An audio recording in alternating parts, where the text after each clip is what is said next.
La démonstration de destruction de couverts végétaux organisée le 2 mars dans la Vienne a mis en lumière une diversité de matériel utilisable.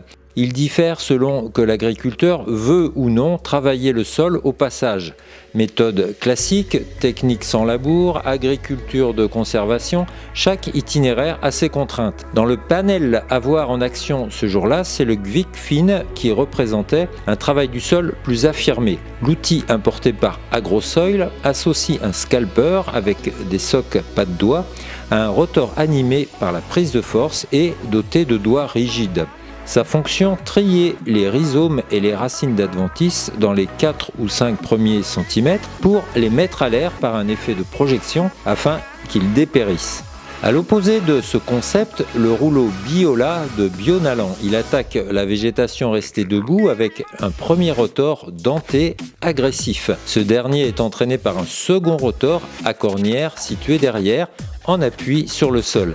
Il anime le premier via une transmission qui multiplie son régime de rotation. Ainsi, l'appareil ne remue pas du tout la terre. Entre ces deux extrêmes, les visiteurs ont pu voir l'éco-rouleau de Bonnel avec ses 2 rotors à lame biseautée. Autre rouleau, le Dalbo MaxiCut. Il se distingue des précédents par un rotor unique, mais de grand diamètre et muni de lame droite. 2 matériels en action chez Actisol, pouvant évoluer seuls ou séparément. À l'avant, le rouleau Rollcrop avec ses 2 rotors inclinés multi-couteaux. À l'arrière, le Stellaire, un mulcher avec des disques à doigts appelés Stell. Double choix également chez Treffler, importé par Stecomat. À l'avant, le rouleau TSW équipé ce jour-là d'un premier rotor lisse pour coucher la végétation et contrôler les 2 autres. Ces derniers sont synchronisés. Et à l'arrière, un scalper de précision TGA bien connu.